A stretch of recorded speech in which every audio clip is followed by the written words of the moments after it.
স্বপ্নের মধ্যে রাসূল আপনার মাথার কাছে এসে বলবেন, ও আমার উম্মত, তুই তো আমাকে বেশি বেশি মহব্বত করিস, আমার উপরে তুই দুরূদ পড়িস, আমি এসে গেছি তোর শিয়রের কাছে, উম্মত রে তোর মাথায় হাত বুলিয়ে যায়।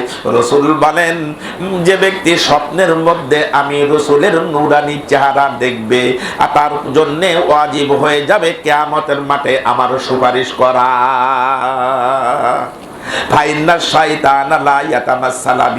কারণ শয়তান আমার সুরত ধরতে পারে না, শয়তান কি করতে পারে না, আমাকে যে দেখে সে আমাকেই, স্বপ্নের মধ্যে যে দেখে সে আমাকেই দেখলো।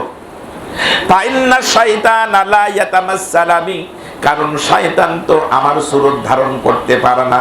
অনেক রকম স্বপ্ন দেখা যায়, কিন্তু রাসূলুল্লাহ সাল্লাল্লাহু আলাইহি ওয়াসাল্লামের স্বপ্ন যদি কেউ দেখে, চাই সেই সকালের সময়, সকালে হোক, দুপুরে হোক, রাত্রে হোক, রাতের শুরু ভাগে হোক, সে স্বয়ং কাকে দেখলো? মদিনাওয়ালা মুহাম্মাদুর রাসূলুল্লাহ সাল্লাল্লাহু আলাইহি ওয়াসাল্লামকে স্বপ্ন দেখলো। সব তরিকার পীর ওলিউল্লাহ মুহাদ্দিস দেহলভী, শেষ করে দিচ্ছি, ওলিউল্লাহ মুহাদ্দিস দেহলভী রাহমাতুল্লাহি আলাইহি রাসূলের স্বপ্নের মধ্যে দেখা হযরত রাসূলুল্লাহ সাল্লাল্লাহু আলাইহি ওয়াসাল্লাম স্বপ্নের মধ্যে ওলিউল্লাহ মুহাদ্দিস দেহলভীকে জিজ্ঞাসা করেন, যিনি হলেন এই উপমহাদেশের মধ্যে সবচেয়ে হাদিস নিয়ে আসছেন। ওলিউল্লাহ মুহাদ্দিস দেহলভী এই উপমহাদেশের মধ্যে আর আগে আর কেউ মুহাদ্দিস ছিলেন না, উনি হলেন সর্বপ্রথম মুহাদ্দিস। ওলিউল্লাহ মুহাদ্দিস দেহলভী রাহমাতুল্লাহি আলাইহি স্বপ্নে রাসূলকে দেখলেন। সংক্ষেপে বলি তো, রাসূলকে দেখার পরে বলেন, ও ওলিউল্লাহ তুমি কেমন আছো? আরে দয়ার নবী যদি কোনো উম্মতকে লক্ষ্য করে বলে, ও ওলিউল্লাহ তুমি কেমন আছো, বলেন ওর ভাগ্য ভালো না খারাপ? জোরে বলেন, ওর ভাগ্য ভালো। হযরত ওলিউল্লাহ মুহাদ্দিস দেহলভী বলেন, হুজুর মন চাই অনেক দিন থেকে আপনারে দেখব, তো আপনারা দেখা হয় না, মনটা ব্যাকুল ছিল। সর্বশেষ অনেক আলোচনা স্বপ্নের মধ্যে রাসূল ওলিউল্লাহর সাথে রাসূলের সাল্লাল্লাহু আলাইহি ওয়াসাল্লামের হলো।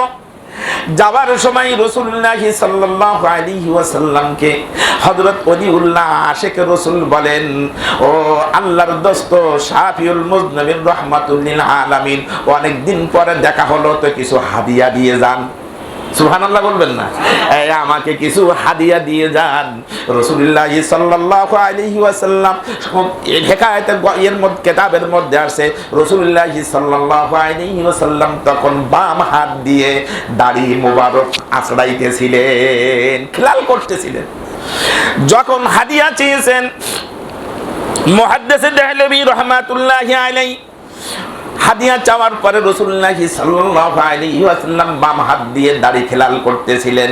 বাম হাতে দেখে কয়টা দাড়ি মোবারক আসছে, দাড়ি মোবারক, এটাকে হযরত মুহাদ্দিস দেহলভী রাহমাতুল্লাহর হাতে দিয়ে বলে, ও ওলিউল্লাহ আর তো দেবার কিছু নাই, তো আমার দাড়ি মোবারক আমি তোকে হাদিয়া দিয়ে দিলাম। ঘুম ভেঙে গেছে। মুহাদ্দিস দেহলভী রাহমাতুল্লাহ আলাইহি দেখলেন যে সত্যি হাতের মধ্যে সেই দাড়ি মোবারক কাগজের মধ্যে বুটে রেখে, যেহেতু পবিত্র জিনিস, বরকতওয়ালা জিনিস পকেটে রেখে দিয়েছেন। কি রেখে দিয়েছেন? পকেটে রেখে দিয়েছেন। কিন্তু ফজরের নামাজের পরে, আপনার চাষতের নামাজ, ইশরাকের নামাজের পরে আর মনে নাই যে রাসূলুল্লাহ সাল্লাল্লাহু আলাইহি ওয়াসাল্লামের দাড়ি মোবারক পকেটে আছে। আল্লাহু আকবার। এবার উনি প্রচন্ড রোদের মধ্যে এক জরুরতে বাসা থেকে রওনা দিয়েছেন। তো বাসার থেকে রওনা দেওয়ার সময় দেখা যায় যে মাথার উপরে মেঘে ছায়া দেয়। এটা জোরে বলেন না, মেঘে কি দেয়? মেঘে ছায়া দেয়। মুহাদ্দিস দেহলভী রাহমাতুল্লাহি আলাইহি আসমানের দিকে তাকাইলেন, উনি যেদিকে যায় মেঘটাও সেদিকে যায়। এবার মনে পড়ে গেল, মেঘ আমারে ছায়া দিচ্ছে কেন?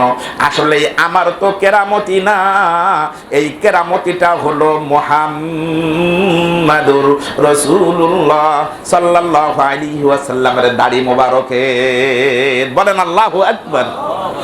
এবার উনি মনে মনে আবার বাড়ি ফিরলেন।